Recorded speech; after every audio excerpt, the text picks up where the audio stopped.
Прием. Прошу прощения. Меня зовут Шон. За мной Ребекка, моя сообщница. Привет. Хорошая работа. Правда, я серьезно. Мы получили все данные.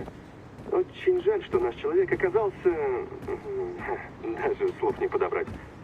Фанатиком, наверное, иначе не скажешь. Выбора у нас нет. Именно так. Мы хотели через Джона добраться до облачных серверов Абстерго и, не побоюсь признать, использовать его. Конечно, мы не знали, что он решил использовать тебя и свалить на тебя вину, в случае чего. Пожалуй, в конце концов, все получилось как надо. Ну, почти все. Шон хочет сказать, что если ты можешь взломать что-то еще, мы за. Перед смертью Джон дал тебе 3-й уровень доступа. Используй его. Ассасины не тамплиеры. Заплатить мы тебе не сможем. Но найдем, чем компенсировать. Так, пора закругляться, Бекки. 20 секунд. Да. Удачи. Счастливо. Мы прекрасно поработали вместе, друг. И удачных взломов. Timestamp August 16th, 2013. The following audio clips were selected from over 160 hours of reel-to-reel tape found in the residence of the late Dr. Warren Vidic following his murder in December 2012. According to labels on the tape's canisters, these recordings were made over a 14-month period between 1980 and 1981 without the consent of their primary subject, Mrs. Eileen Bach, a colleague of Dr. Vidic's and the originator of Abstergo's surrogate initiative. Mrs. Bach is now deceased. It should be stated unequivocally that Dr. Vidic made these recordings illegally and of his own volition using wiretaps and hidden microphones. That Abstergo Industries had no knowledge of his actions and disavows any responsibility for them. And we're live. Capacitors at full. Ease the signal in. A little more. You feel anything? Don't be timid. Double it. No, we're taking it easy. 20%. 30. Eileen, go easy. We're 6 past yesterday. And boost the inputs. Too risky. Not if we split the I.O. signals. 25%. He's up. Oh, okay. There. I see something. What is it? Mein Gott. I hear talking. You're okay? Ja, ich höre Stimmen. It's German. Mein Name ist Miriam Kurz. I see a light.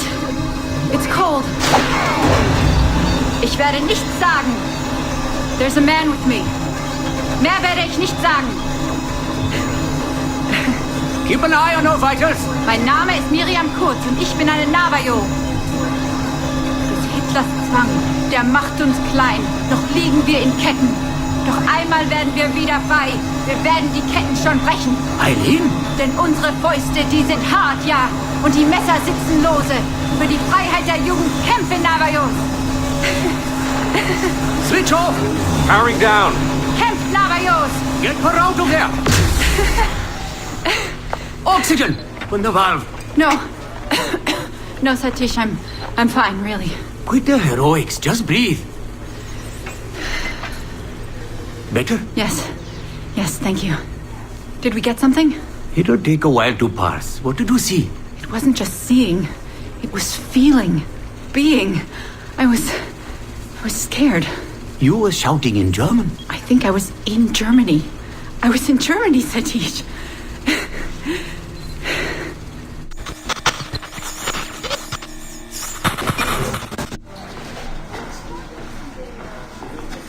Good morning. Well rested? Exhausted.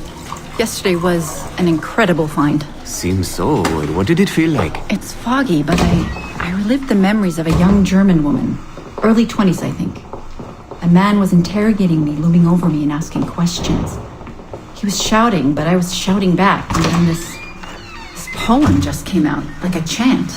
Fascinating. I'm eager for you to hear the tape. Is it ready? Yes, we transliterated the data onto an audio file. It took all night to process the language. Spool it up. Of course, have a seat. Judging by the subject matter and the setting, I'd say you landed somewhere in Germany in the 1940s, 1 or 2 generations back. During the war, I'd imagine. 1940s Germany? That would be Miriam Kurtz, my ex-husband's mother.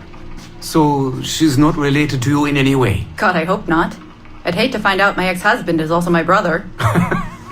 Well, if it was Miriam Kurtz, then we hit a home run. You tapped into someone else's bloodline entirely. Should we celebrate? We'll listen first. Surrogate Initiative, Test Session 23, July 29th, 1980. Host, Eileen Bach. DNA sample SB1970. It's a little garbled at first. This is you settling into the memory.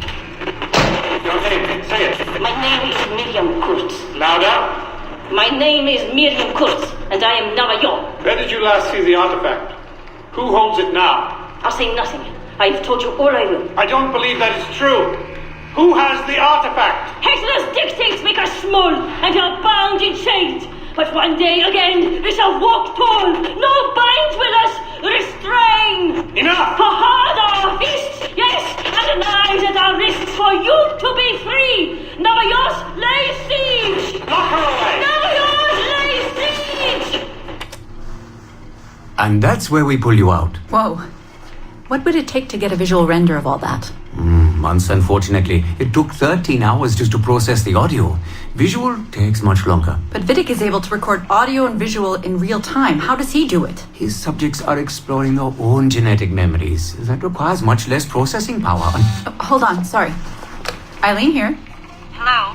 You have 10 o'clock in Lillian's office. It's 10:13 now. Oh, shit. I'm sorry. Tell her I'll be right there. And tell her we have some good news. No problem. You in trouble? The monthly progress report. I'm trying to be honest about our progress, but no matter how much I polish our facts, Warren Vidic swoops in, promising the moon for pennies, and gets 10 times the funding for his Animus project. Well, we are using his Animus technology. He's the foundation. We are the skyscraper. Which is why he should be a tech lead, not a project director. Good work, Satish.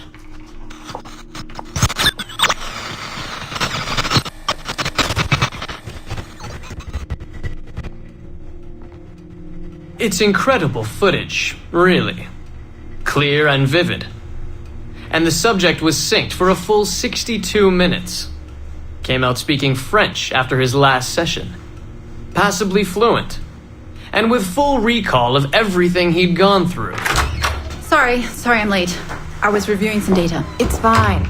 Warren was just telling me about his first subject, Mr. No names. Call him Subject 1. Confidentiality. And how about you, Eileen? What's your good news? Well, we did it. We synced with an unembedded memory outside the bloodline. That's a first. Really? Satish was able to process the audio today. A short clip. You can hear it for yourself. Only audio? No real-time memory feeds like Vidic has? Well, that's the difficulty with surrogate genetic memory data.